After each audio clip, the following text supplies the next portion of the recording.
Bismillahirrahmanirrahim. Assalamualaikum warahmatullahi wabarakatuh. Baik, pada kesempatan ini kita masuk ke materi pertama perkuliahan semester antara untuk teknologi bahan alam. Seperti kita ketahui ya, bahwa karena kuliah kita hanya 1 minggu, artinya hanya akan ada 4 materi yang bisa kita sampaikan, di mana di sela-sela materi kita akan selenggarakan UTS dan UAS. Eh, Meskipun singkat dan padat, namun saya harapkan Anda bisa mengikuti dengan baik, memahami setiap materi yang disampaikan, dan mengikuti sampai akhir, sampai selesai ya, terkait dengan tayangan materi yang akan disampaikan ini. Dan juga tentunya Anda harus bisa belajar mandiri, mengerjakan latihan-latihan soal, sehingga memudahkan Anda pada saat nanti pelaksanaan UTS dan UASnya gitu ya. Dan kita sepakati juga bahwa pada SA ini memang ada kekhususan dan agak berbeda dengan semester-semester reguler. Nah, saya sudah bahas ya di grup, jadi silakan nanti disimak. Baik, ini adalah materi pertama kita, yaitu terkait dengan herbal industrial scale up. Jadi materi sebelum UTS ini ada dua ya, yaitu herbal industrial scale up, ini pembuatan ekstrak skala laboratorium dan juga skala industri. Yang kemudian besok kita akan bahas terkait dengan bagaimana kita menghitung ECP dan ECC. Ya, bagaimana kita membandingkan menghitung perbandingan per larut terhadap bahan. Kemudian menghitung seperti apa sih hasilnya ketika ECC 1 kali dengan ECC 2 kali gitu ya. Oke, terkait dengan herbal industrial scale up sendiri, ini sebenarnya kita akan membahas dari bagaimana suatu bahan bisa dijadikan sebagai ekstrak, di mana bahan tersebut akan melalui berbagai tahapan. Nah, kita akan bandingkan antara skala laboratorium dan skala industri itu seperti apa. Oke, pada materi ini saya nggak akan bahas secara rinci ya seluruh materi. Mungkin kita pertemuannya hanya setengah jam saja.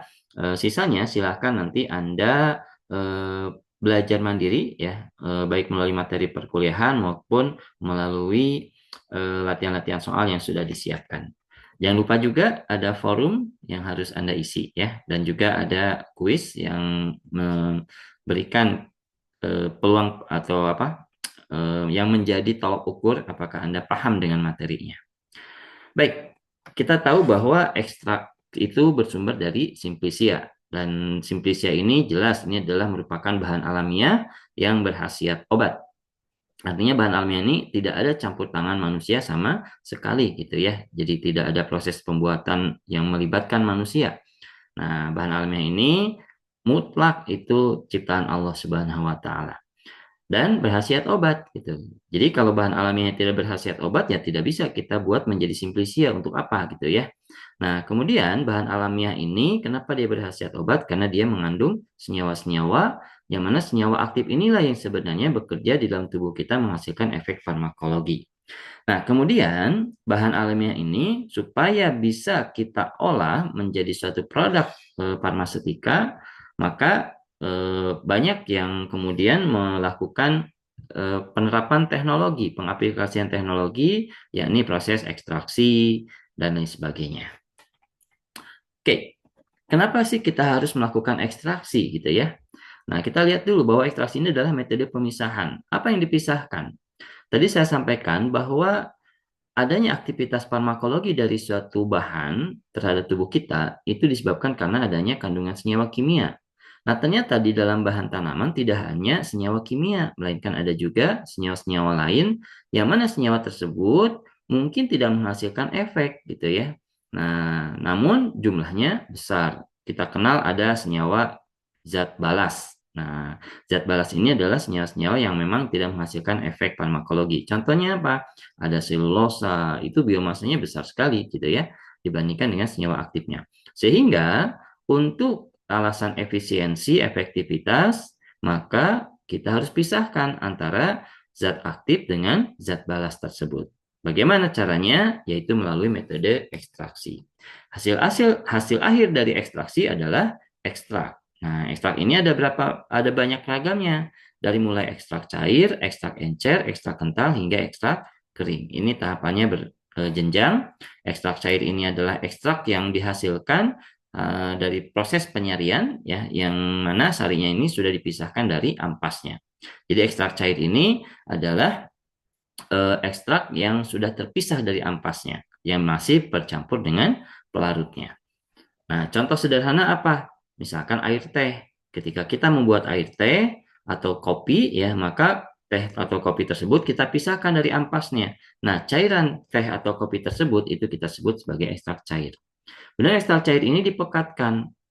Nah, dipekatkan hingga berubah menjadi ekstrak encer. Kenapa dikatakan encer? Karena di sini ekstraknya masih mengandung pelarut. Nah, pelarutnya berapa banyak? Nah, pelarutnya tentu lebih sedikit dibandingkan dengan ekstrak cair, tapi masih ada pelarutnya. Nah, ciri khas dari ekstrak encer ini apa? Ekstrak ini dia secara penampakan itu sudah terlihat kental, namun masih memungkinkan untuk dituang. Jadi masih mudah dituang gitu ya. Artinya dia masih liquid, masih bisa bergerak. Nah, adapun ekstrak encer kemudian kita pekatkan sehingga seluruh pelarutnya hilang, maka dihasilkanlah ekstrak kental. Nah, kalau ekstrak kental ini merupakan ekstrak yang benar-benar kental, viskos ya, sangat kental sehingga tidak mudah untuk dituang. Dan kemudian ada juga ekstrak kering, di mana ekstrak ini adalah ekstrak yang berbentuk granul atau serbuk. Nah, ekstrak kering ini paling banyak disukai biasanya. Kenapa? Karena paling mudah dibentuk untuk menjadi sediaan fitofarmastika.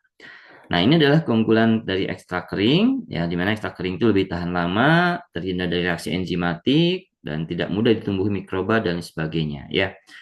Nah, dan penyimpanannya juga enak gitu ya. Penyimpanan, kemudian proses transportasi itu lebih enak dengan menggunakan ekstrak kering. Ini adalah tahapan pembuatan ekstrak untuk skala laboratorium. Nah, di mana setiap tahapan ini tadi akan menghasilkan beragam ekstrak dari ekstrak cair, encer, kental hingga ekstrak kering.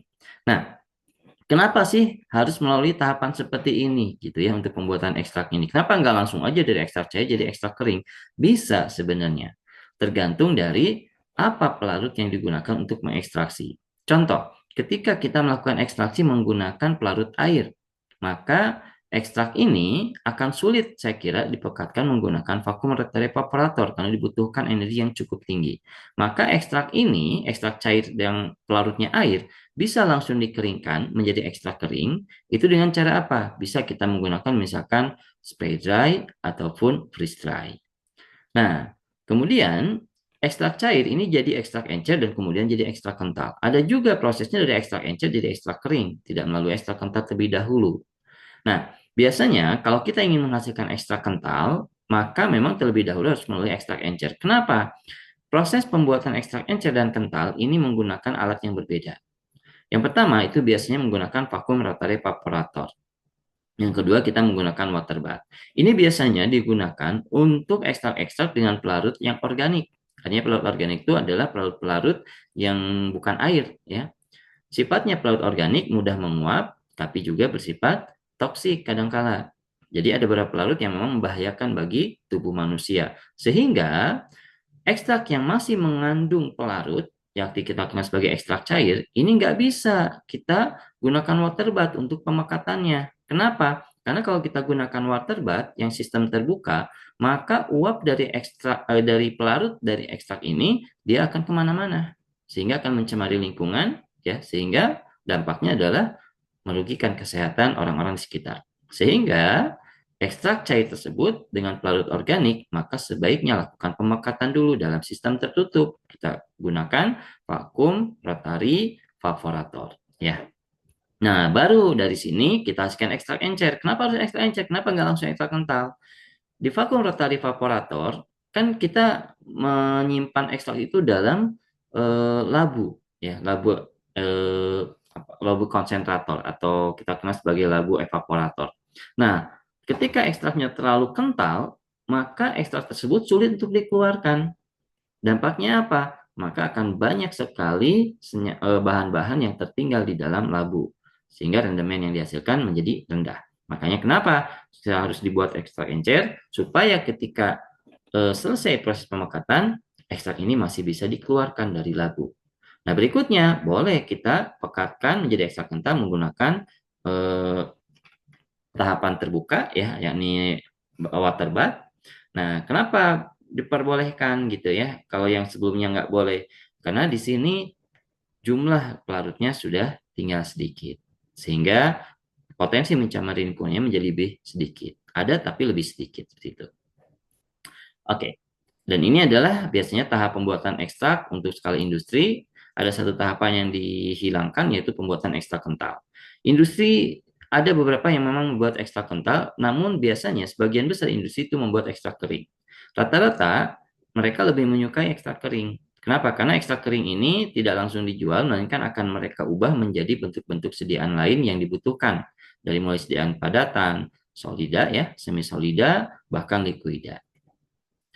Oke, ini adalah tahapan dari pembuatan ekstrak sampai dari simplisia sampai ekstrak kering.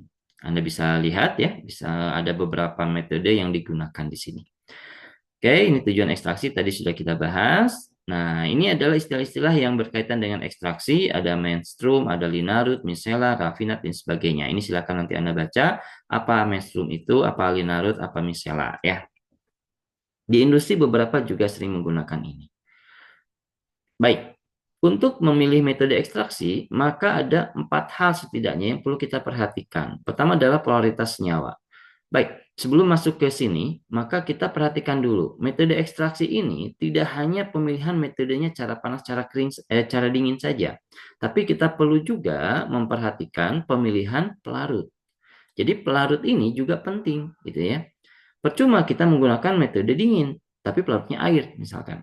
Kenapa? Karena air itu adalah pelarut polar, sifatnya hanya mengambil senyawa-senyawa polar, sedangkan sebagian besar senyawa aktif obat itu kurang polar biasanya, ya. Nah, kemudian kalau pelarutnya air, apa yang terjadi? Maka ketika ada bahan direndam dengan pelarut air, maka akan terjadi reaksi enzimatik. Yang kedua, bakteri akan cepat tumbuh. Makanya si ekstraknya bukannya bisa kita peroleh, tapi justru malah ekstraknya basi. Ya, ya kalau nggak percaya gini aja lah. Anda bikin teh, simpen teh itu selama 3 hari, basi, nggak bisa diapa-apain gitu ya. Nah, sehingga pemilihan metode ekstraksi dari mulai metodenya hingga pemilihan pelarutnya, ini setidaknya kita memperhatikan 4 hal ini.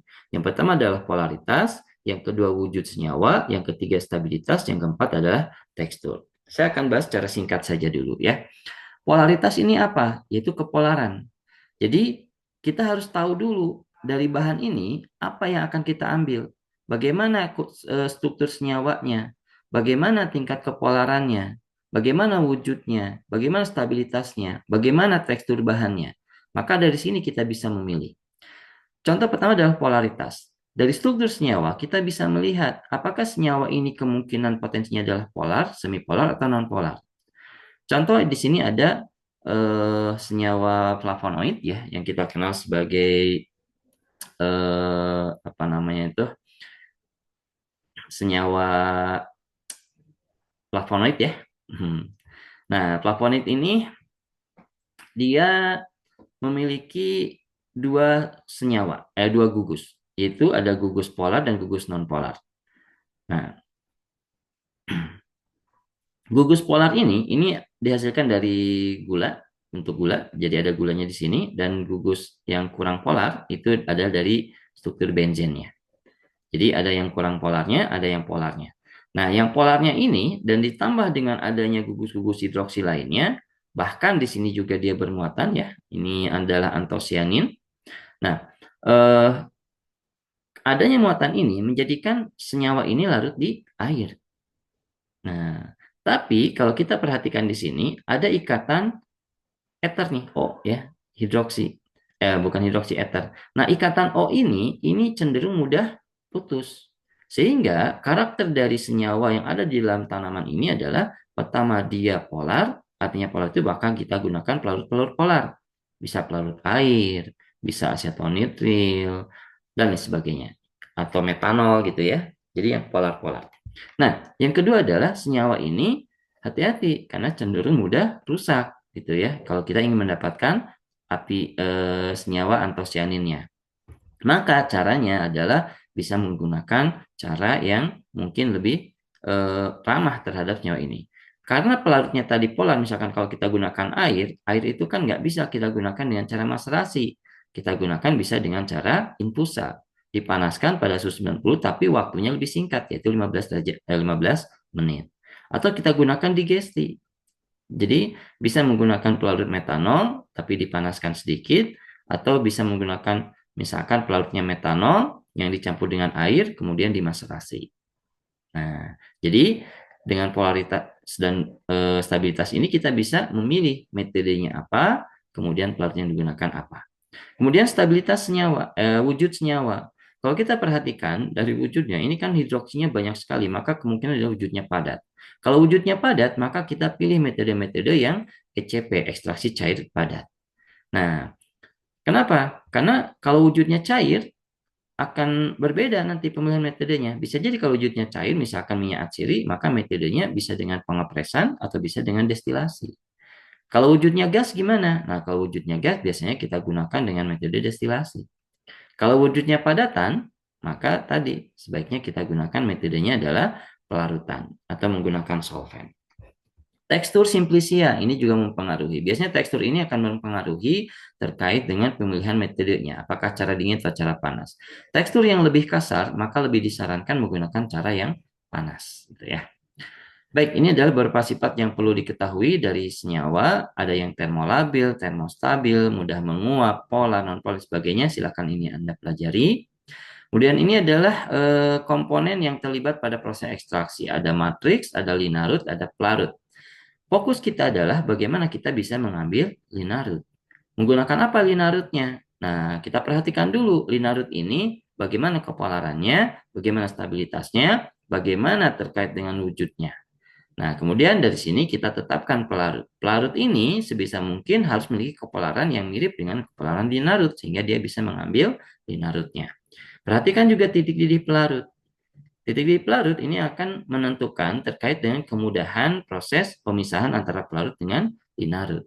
Ingat ya, pada saat kita menghasilkan ekstrak, pelarut itu harus hilang. Dan hati-hati ya, kenapa proses ekstraksi diperlukan? Karena di dalam bahan itu terdapat komponen-komponen yang kita kenal sebagai zat balas yang terkumpul dalam bentuk matriks. Nah, matriks ini adalah seluruh bahan di luar zat yang kita targetkan atau kita kenal linarut. Jadi matriks itu adalah bahan-bahan yang harus kita pisahkan dari linarut. Gitu. Makanya di sinilah pentingnya metode pemisahan yang kita kenal sebagai ekstraksi ini.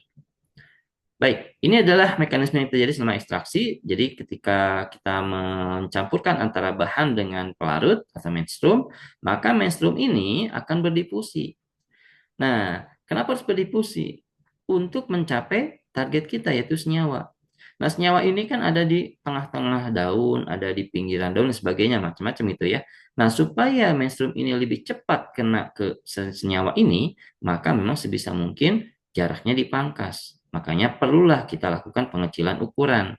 Sehingga si menstruum ini akan lebih mudah masuk, luas permukaannya lebih bahan lebih luas gitu ya. Menstruum masuk lebih cepat sehingga akan lebih cepat melarutkan. Nah, ketika menstruum sudah masuk di dalam bahan, maka dia akan melarutkan bahan-bahan yang kita inginkan, linarut ya. Kemudian bahan ini dia akan keluar atau kita kenal difusi senyawa bioaktif. Nah, pada proses difusi ini biasanya nanti bahan-bahan ini, senyawa-senyawa ini akan berkumpul nih di samping-samping sini, ya, tidak langsung menyebar kemana-mana. Sehingga di sini dilakukan proses pengadukan supaya bahan ini bisa tersebar sehingga proses difusi akan terjadi terus-menerus. Nah, ini adalah proses yang terjadi secara umum pada metode ekstraksi.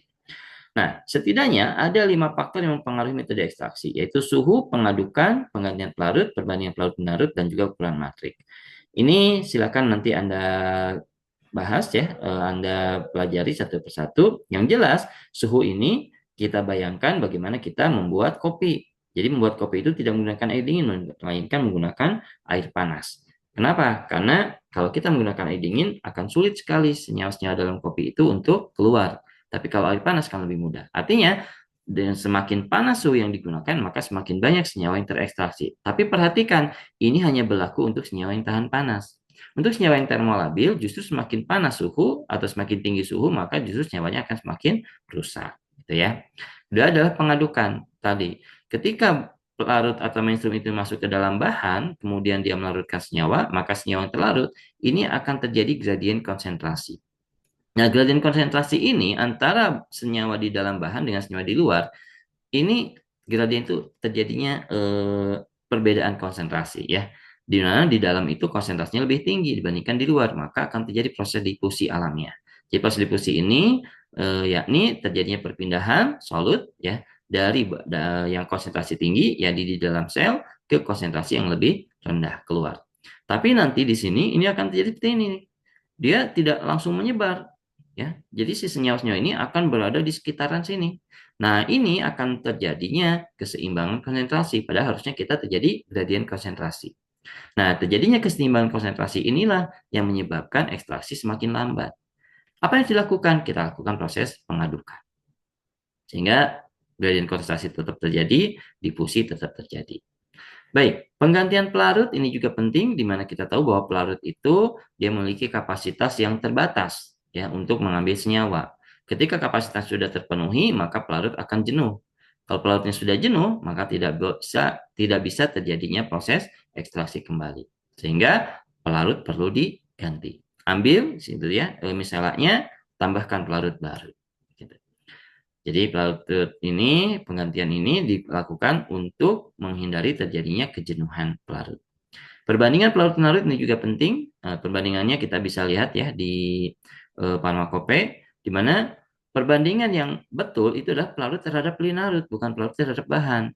Maka salah ketika ada yang mengatakan perbandingan berapa? 1:10 antara pelarut dan bahan. Tidak selalu ya. Yang penting adalah linarutnya bisa larutnya di pelarut. Bisa jadi mungkin dengan perbandingan 1:1 antara pelarut dan bahan, karena linarutnya dia cenderung sangat mudah larut dalam pelarut, maka sudah cukup gitu ya. Nah, linarut ini perbandingan terhadap pelarut, berapa perbandingannya itu ditentukan oleh kepolaran linarutnya. Jadi semakin dia memiliki kepolaran yang mirip dengan pelarut, maka dia akan sangat mudah larut sampai praktis tidak larut seperti itu ya. Nah, praktik larut contohnya apa? Ketika misalkan senyawanya adalah steroid, kita ambil ekstraksi menggunakan air. Jelas air itu adalah sangat polar, steroid itu kurang polar, tidak polar ya, non polar. Maka dia nggak akan nyampur gitu. Baik, yang berikutnya adalah ukuran matrik tadi ya, bahwa proses ekstraksi itu akan terjadi diawali dengan difusinya, terjadinya difusi menstruum atau pelarut. Nah, menstruum itu harus berdifusi untuk bisa mencapai linarut. Nah, supaya proses ekstraksi lebih cepat, maka memang sebisa mungkin jarak antara permukaan ya bahan terhadap si bahan linarut itu lebih pendek. Nah, sehingga perlu kita lakukan pengecilan ukuran. Dan pengecilan ukuran ini juga akan memperluas permukaan kontak antara bahan dengan pelarut. Semakin banyak luas permukaan kontaknya, maka akan semakin mudah senyawa terekstraksi. Oke, ini penggolongan ekstraksi. Anda bisa lihat ya, ada cair padat, cair-cair, padat-padat, padat, dan gas. Ini adalah berdasarkan bentuk pelarut dan bahan, ekstraksi cair padat apa saja, cair-cair apa saja, padat-padat apa saja. Kemudian secara umum penggolongan ekstraksi itu ada dua. Ini didasarkan pada lamanya waktu kontak. Ada ekstraksi bertahap dan ada ekstraksi kontinu. Nah, apa bedanya? Kalau bertahap ini ekstraksi dilakukan dengan merendam bahan. Jadi ada proses perendaman. Sedangkan kontinu, ekstraksinya tidak terjadi proses perendaman, tapi pelarut dilewatkan. Jadi ada ciri khasnya. Kalau bertahap itu terjadi perendaman, kalau kontinu, pelarutnya mengalir. Oke, ini adalah ciri khas dari ekstraksi bertahap, di mana akan selalu terjadi pergantian pelarut pada waktu tertentu, kemudian bahan dan pelarut dicampurkan pada wadah yang sama, dan kemudian apa namanya itu, di sini biasanya terjadinya proses penggantian pelarut seperti itu lah ya. Nah, adapun contoh ekstraksi bertahap ini adalah maserasi dan juga reflux. Kita lihat maserasi itu bahan dan pelarut pada wadah yang sama terjadi proses perendaman. Reflux juga sama ya, terjadi proses perendaman juga. Dan ini adalah maserasi skala industri, baik industri kecil maupun industri besar. Secara umum gitu ya, tadi ada faktor yang mempengaruhi ekstraksi yaitu pengadukan. Makanya pada proses ekstraksi di skala industri juga ada proses pengadukan. Nah, makanya kita mengenal ada maserasi dinamis. Namun ada juga beberapa maserator yang statis, tidak ada proses pengadukan. Namun yang lebih utama kita gunakan yang ada pengadukan. Nah, pengadukannya sendiri ini macam-macam. Ada pengadukannya itu, ini yang contoh statis ya. Nah, kembali yang pengadukan, ini ada yang tipenya adalah rotari, jadi berputar, ada yang tipenya adalah dayung. Nah, ini masing-masing punya keuntungan dan juga kekurangannya. Dan untuk yang skala besar ini sama juga ya. Yang dinamis ini ada yang dayung dan ada yang rotari. Ini yang tipe dayung, kalau ini adalah yang tipe rotari, gitu ya. Jadi sama seperti itu. Nah, bedanya apa antara skala kecil dan skala besar ya? Dia dari kapasitasnya. Ini bisa nyampe 3.000 sampai 4.000 liter. Seperti itu. Dan kenapa ini dikatakan sebagai maserasi ekstraksi bertahap? Karena antara bahan dan pelarut bergabung dalam satu wadah yang sama, terjadinya proses perendaman. Oke, kemudian yang ekstraksi sinambung ini menstrum dan simplicia ditempatkan dalam wadah yang terpisah ya. Nah, kalau di sini menstrumnya atau pelarutnya dialirkan melalui bahan. Nah, jadi cirinya seperti itu ya. Nah, ini contohnya adalah soklet dan perkulator. Jadi pelarutnya di sini, bahan di sini. Terpisah nih antara pelarut dan bahan. Kalau tadi kan bertahap tuh dalam satu wadah. Nah, pelarutnya dialirkan melalui bahan, kemudian langsung pelarutnya akan mengambil senyawa. Ini juga sama ya, soklet. Soklet juga antara bahan dengan pelarut terpisah, pelarutnya dialirkan dengan cara diuapkan, nanti mengalir masuk ke bahan, mengambil senyawa, balik lagi. Oke, itu yang skala laboratorium. Kalau skala industri, ada beberapa tipe ekstraktor secara kontinu atau apa namanya itu sinambung ya. Yang pertama ada carousel. Nah, carousel ini kita ingat ya kalau di pasar malam suka ada mainan berputar gitu, kita duduk di dalamnya itu korsel ya. Nah, ini juga sama. Jadi dia ada sekat-sekat. Sekat-sekat ini akan diisi oleh simplicia. Nah, kemudian pelarutnya akan dialirkan dari atas ke bawah, terus dialirkan. Dan kemudian di sini eh, ekstraktornya akan berputar. Makanya dikatakan carousel. Oke ya, nanti solvennya masuk sini dan kemudian nanti di sini misalnya dikeluarkan dan ampasnya juga dikeluarkan di sini. Baik. Nah, ini silakan gambaran lain tentang carousel. Nah, berikutnya adalah perkolator. Perkolator ini gambarnya saya ambil dari Jamu Borobudur. Di mana di sini ada 4 perkolator ya. Kenapa dikatakan perkolator? Karena di sini bahan disimpan, kemudian pelarutnya itu nanti dialirkan. Jadi skemanya tuh begini, pelarut ada di ruang terpisah dari bahan, kemudian pelarut ini dialirkan. Terus masuk ke bahan pertama, lanjut ke bahan kedua, lanjut bahan ketiga, jadilah konsentrator. Nah, biasanya satu kontainer ini ya, itu bisa menampung kurang lebih antara 600 sampai 850 kilogram. Jadi sekali running ini bisa kurang lebih ya 3 tonan gitu ya. Bisa jalan. Baik, kemudian ada juga tipe Hildebrand ekstraktor. Ini tipe ekstraktor yang juga sinambung ya. Kelihatan sinambung dari mana? Coba lihat, perhatikan di sini. Ini adalah bahan dimasukkan dari sini, solvent di sini. Di sini tidak ada proses perendaman. Bahan ini melalui blade ini, ya pisau ini, dia akan berputar sehingga akan menuju ke atas. Sedangkan solvent akan berarah sebaliknya, dari atas menuju ke bawah. Sehingga dihasilkanlah misalnya, ini dihasilkan ampasnya. Ini juga sama ya, Moes Hess ini juga tipenya adalah sinambung ya, solvent masuk, ini bahan masuk. Baik, ada metode ekstraksi modern. Ekstraksi modern ini kita kenal ada beberapa metode ya. Yang pertama adalah ekstraksi fluida superkritik. Nah, dikatakan fluida superkritik karena di sini fase pelarutnya atau media pengekstraksinya itu adalah superkritik. Nah, superkritik itu apa? Ya, ini adalah suatu fluida atau suatu apa namanya itu pelarut yang mana pelarut ini bukan berbentuk padatan, bukan berbentuk cairan, bukan juga berbentuk gas, tapi dia berada di tengah-tengah antara cairan dan gas. Jadi dari cairan dia lebih ringan, ya, lebih ngapung, lebih cair, ya, encer, tapi dibandingkan dengan gas, dia lebih viskos, lebih sulit untuk menembus, daya difusinya lebih tinggi, dan bobot jenisnya lebih besar. Jadi antara solid, liquid, dan antara gas. Nah, ekstraksi fluida superkritik ini banyak diterapkan sekarang, tapi masih prototipe ya kalau untuk di level industri. Fluida superkritik ini di mana bahan itu disimpan dalam satu wadah, kemudian dialirkan oleh suatu pelarut, yang mana pelarutnya dikondisikan superkritik. Nah, pengkondisian pelarut menjadi superkritik ini membutuhkan suhu dan suhu dan juga tekanan yang tinggi, sehingga energinya tinggi sekali. Nah, oleh karena itu biasanya diakalinya adalah dengan memilih pelarut-pelarut yang lebih aman dan cenderung dia memiliki tingkat tadi ya keamanan dan juga lebih hemat, lebih efisien.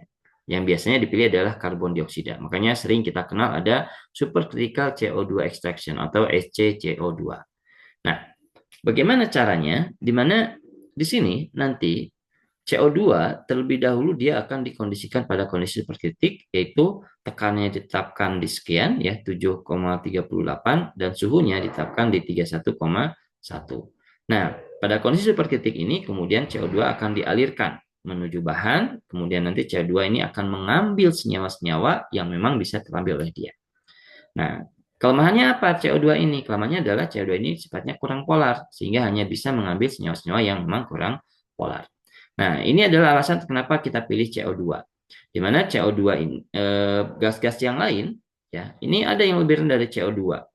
Ya. Tapi permasalahannya adalah nitrogen metana, nah ada potensi dia mudah terbakar. Karbon dioksida ini lebih aman, ya, tidak mudah terbakar. Nah, dia juga untuk mengkondisikan pada kondisi superkritik ini juga energinya lebih rendah. Yang lain cenderung tidak aman. Baik. Nah, pada kondisi superkritik apa yang terjadi? Jadi gas CO2 ini kan bentuknya gas. Dia diturunkan. Jadi massa jenis bentar ya. Nah, di sini ya, mainstreamnya berupa gas. Di sini pada kondisi superkritik ini akan mengalami peningkatan viskositas mendekati wujud cair. Jadi viskositasnya dinaikkan, kemudian massa jenisnya dinaikkan, tapi difusitasnya diturunkan. Tapi sebaliknya, kalau seandainya mainstreamnya berupa cairan, maka viskositasnya diturunkan, kemudian bobot jenisnya diturunkan, dan difusitasnya dinaikkan. Jadi seperti itu ya. Jadi mainstreamnya ada yang berupa gas, ada yang berupa cairan. Nah, ini kalau mainstreamnya berupa gas. Jadi awalnya dia gas, tapi kemudian dia diturunkan jadi fluida superkritik. Yang awalnya masih jenisnya 1 kg per meter kubik, sekarang dinaikkan menjadi 100 sampai 1000 kg per meter kubik. Viskositasnya naik, tapi difusitasnya diturunkan. Yang awalnya 1 sampai 10 mm persegi per sekon ya. Nah, ini diturunkan menjadi 0,01. Kenapa harus diturunkan? Karena dia tidak hanya berdifusi, tidak hanya lewat, tapi dia harus mampu mengambil senyawa. Berbeda ya, kalau udara kan cuma difusi aja, tapi dia nggak ngambil apapun. Gitu. Makanya udara itu bisa tembus dinding, bisa tembus area-area tertentu, tapi dia nggak bisa membawa apa-apa. Gitu.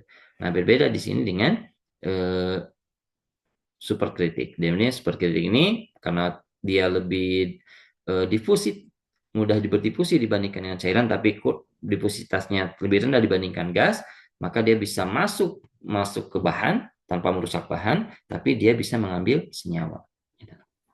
Baik, ini adalah keuntungan penggunaan CO2 pada saat kita melakukan ekstraksi dengan SFA. Silakan nanti Anda baca. Selain menggunakan CO2, air juga sering digunakan. Nah, biasanya kalau air berarti untuk senyawa yang memang sifatnya polar. Tapi ya, kalau menggunakan air tentu membutuhkan tekanan yang tinggi dan juga suhu yang tinggi. Tekanannya di sini ada di 220,64 bar, suhunya di 374 derajat Celcius. Tinggi sekali. Jauh berbeda dibandingkan CO2. Nah, untuk air ya ini kan dia bentuknya cairan ya. Sehingga ketika dia dikondisikan pada kondisi superkritik, maka air ini difusitasnya akan menurun, ya maaf, difusitasnya akan meningkat, tapi bobot jenisnya awalnya 1 akan turun. Ya, turun seturun-turunnya sampai dia hampir menjadi uap tapi bukan uap. jadi masih dalam bentuk cairan, tapi bukan uap air. Dan kemudian juga eh, tadi massa jenisnya turun dan apa namanya itu dari wujudnya gitu ya. Nah, dari sini nih. Nah, massa jenisnya, viskositasnya itu juga turun. Gitu. Jadi awalnya cair menjadi lebih encer dibandingkan air. Nah, kalau menggunakan air, maka kita kenal namanya adalah subcritical water extraction atau SWE.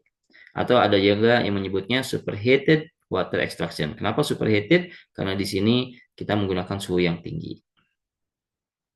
Oke, ini adalah skema fluida superkritiknya. Yang berikutnya untuk ekstraksi modern ini ada ekstraksi dengan microwave. Microwave berarti menggunakan gelombang mikro. Nah, kalau gelombang mikro ini dipengaruhi apa? Ini adalah adanya gugus-gugus yang polar. Jadi gugus-gugus yang memiliki elektronegatif tinggi, maka dia akan terekstraksi dengan microwave ini. Baik. Nah, ini juga microwave ini ada dua ya, ada MAE, ada MWAHD gitu ya. Jadi kalau MAE ini menggunakan pelarut-pelarut yang sifatnya itu lebih dingin. Biasanya pelarut-pelarutnya cenderung kurang polar, sedangkan MWAHD ini pelarutnya cenderung polar, itu air. Nah, tergantung senyawa apa yang akan diambil. Kalau MWAHD atau Microwave Assisted Hydrodistillation ini kalau kita gunakan maka biasanya di sini ekstraksinya adalah panas, cara panas. Kenapa? Tadi eh, gelombang mikro akan mempengaruhi gugus-gugus polar di mana air itu polar. Nah, gugus polar ini dia akan berinteraksi, akan bergerak. Nah, gerakan ini akan menghasilkan panas. Sehingga kalau menggunakan air akan panas, tapi kalau pelarut-pelarutnya kurang polar, bahkan non polar itu cenderung dingin. Makanya ada pelarut dingin dan ada pelarut panas. Baik, kemudian yang berikutnya ada ultrasound assist extraction atau UAE. Nah, kalau ultrasound berarti ini menggunakan gelombang suara. Gelombang suara di dalam medium cairan ini akan menghasilkan gelembung. Nah, gelembung-gelembung ini akan berkontak dengan bahan, kemudian akan pecah. Nah, pecahnya gelembung akan menghasilkan energi. Nah, energi yang dihasilkan akan merusak dari bahan sehingga akan memudahkan senyawa keluar karena bahannya rusak gitu ya. Oke, ada ekstraksi cair-cair. Ini silakan Anda bahas ya, Anda pelajari di mana ekstraksi cair-cair ini adalah pelarutnya cair, bahannya juga cair ya. Bedanya dengan ekstraksi cair padat tadi, kalau cair-cair ini prinsipnya adalah partisi. Jadi pembagian bahan ya atau linarut pada pelarut-pelarut tertentu didasarkan pada kemampuan senyawa untuk melarut. Kalau ECP tadi itu dasarnya adalah bukan partisi ya. Kalau ECP itu ya jelas dia pengambilan senyawa. Oke, ini ECC saya yakin sudah pernah Anda praktekkan di petrokimia. Nah, yang perlu diperhatikan pada ekstraksi cair-cair ini adalah koefisien partisi dan koefisien distribusi. Koefisien partisi ada yang mengatakan adalah perbandingan antara C rafinat terhadap C ekstraktan. Sedangkan koefisien distribusi ini adalah perbandingan antara C ekstraktan terhadap C rafinat. Nah, ini kita akan bahas lebih lanjut nanti ya. Ini memiliki arti. Nah, kalau koefisien partisi besar, lebih dari satu, artinya C rafinatnya akan lebih dari satu dibandingkan C ekstraktan, maka Kp-nya besar, artinya dia senyawanya akan larut di air, berarti lebih polar, tidak bisa terekstraksi dengan pelarut yang digunakan. Kalau C ekstraktannya lebih tinggi dibandingkan C rafinat atau Kp partisinya lebih rendah, misalkan ya angkanya di bawah satu, maka artinya di C ekstraktan dia lebih larut dibandingkan C rafinat, artinya bahan bisa terekstraksi, gitu ya. Ini ada syarat pelarut ekstraksi ECC. Dia harus tidak bercampur dengan air ya. Makanya kenapa ECC itu selalu dari yang non polar dulu, baru ke semipolar, baru ke yang polar. Karena syaratnya adalah tidak bercampur dengan rafinat dan rafinatnya itu digunakan air ya sebagai pembawanya dan juga tidak bereaksi dengan senyawa. Jadi tidak bisa kita menggunakan H2SO4 ya. Harus menggunakan pelarut-pelarut yang memang inert. Oke, ini adalah pelarut-pelarutnya. Nah, yang berikutnya adalah pemakatan ekstrak dan juga pengeringan. Silahkan nanti Anda bahas ya, dan nanti akan saya sisipkan juga tayangan terkait dengan seperti apa sih pemakatan ekstrak dan juga proses pengeringan ekstrak. Mungkin untuk saat ini sampai sini dulu, dan saya harapkan Anda bisa belajar secara mandiri melalui materi ya, terkait dengan seperti apa sih proses pembuatan ekstrak sampai jadinya ekstrak kering di laboratorium maupun di industri. Sekian dulu ya. Wassalamualaikum warahmatullahi wabarakatuh.